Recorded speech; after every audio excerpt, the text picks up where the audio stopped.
आजादी के अनेक दशक तक कांग्रेस के एक ही परिवार ने सीधे या रिमोट कंट्रोल से सरकार चलाई है। इसी परिवार ने देश में आपातकाल इमरजेंसी लगाई थी। कांग्रेस ने देश भर में लोकतांत्रिक सरकारों को जब मर्जी तब उसे पत्ते की महल की तरह गिरा देते थे। कांग्रेस ने अपने हिसाब से इतिहास को तोड़ा मरोड़ा और मर्जी मुजब लिखवाया और खुद का ही महिमा मंडन करवाया। कांग्रेस की माने तो तब लोकतंत्र ठीक चल रहा था, फल फूल रहा था, ऐसे वो मार रहे गप्पे। लेकिन जैसे ही गरीब घर का बेटा प्रधानमंत्री बना तो कांग्रेस अफवाह फैलाने लगी कि मोदी आया है, संविधान और लोकतंत्र पे खतरा हो जाएगा। ये कांग्रेस वाले आपको पता नहीं है, ये बाबा साहब का संविधान है ना, उसके कारण तो मोदी यहां पहुंचा है।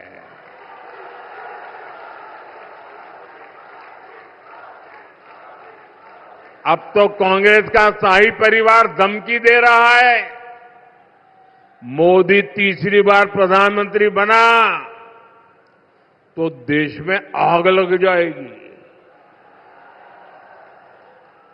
ये 14 में भी बोलते थे, कभी आग लगी क्या? ये 19 में भी बोलते थे, कभी आग लगी क्या? ये राम मंदिर के लिए भी बोलते थे, कभी आग लगी क्या? ये 370 के लिए भी बोलते थे, आग लगी क्या? बस देश को डराओ, घबराओ, भ्रम फैलाओ। भाइयों और बहनों, आग देश में नहीं लगी, आग जलन उनके दिलों में लगी है। ये जलन उनके दिल और दिमाग में ऐसे भरी पड़ी है कि वो उनको अंदर से जलाती जा रही है।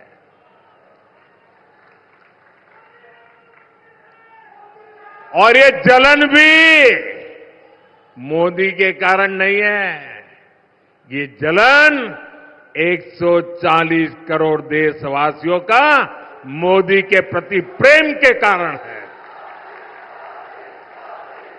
वो ये प्रेम भी सहन नहीं कर पा रहे।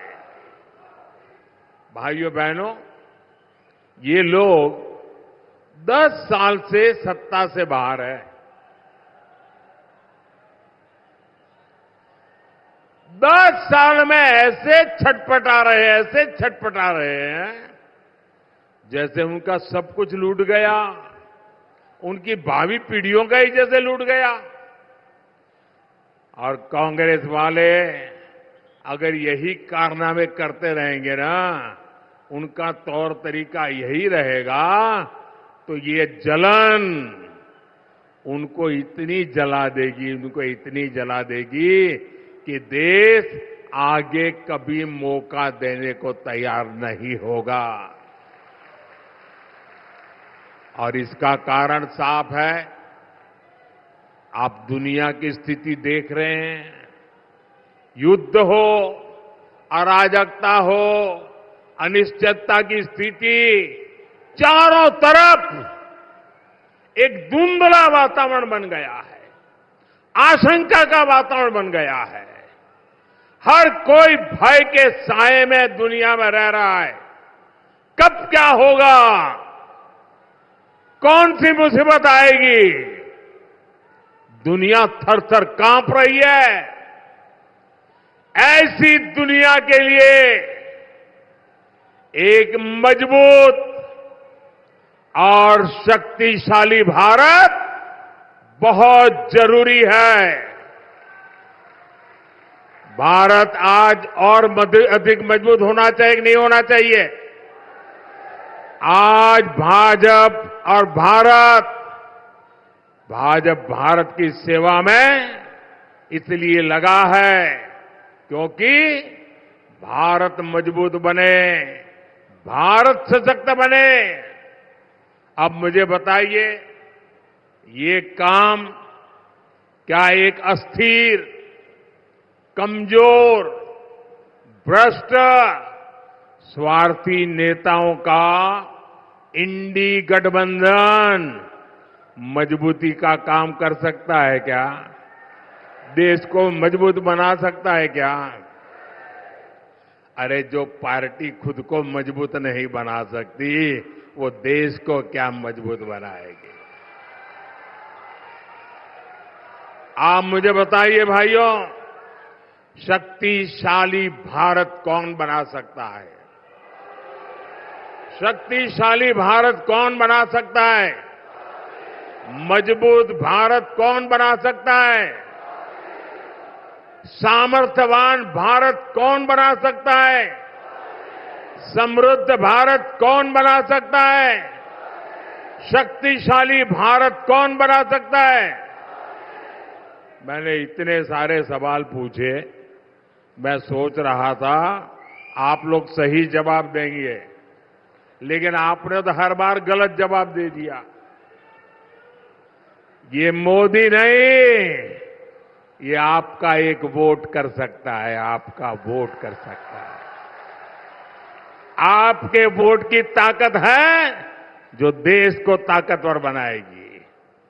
आपके वोट की ताकत है जो देश को शक्तिशाली बनाएगी।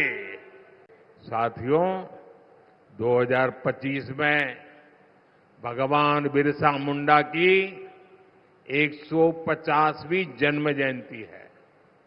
बीजेपी ने संकल्प लिया है कि 2025 वर्ष को जनजातीय गौरव वर्ष के रूप में मनाया जाएगा। आदिवासी कला संस्कृति से जुड़ी विरासत को समृद्ध करने के लिए फंड बढ़ाया जाएगा।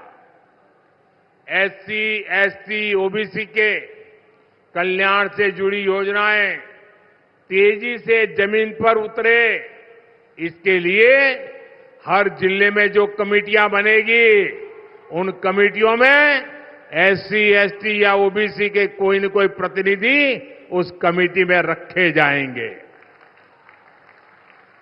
एकलव्य मॉडल स्कूलों की संख्या 750 तक पहुंचाने के लिए तेजी से काम किया जाएगा।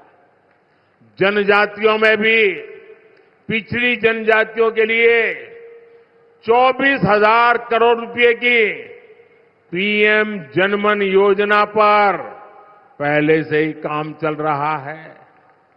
मोदी के तीसरे कार्यकाल में इसे भी तेज गति से पूरा किया जाएगा। इन प्रयासों से मध्य प्रदेश के हमारे एससी, एसटी, ओबीसी समाज को आगे बढ़ने में बहुत मदद मिलेगी।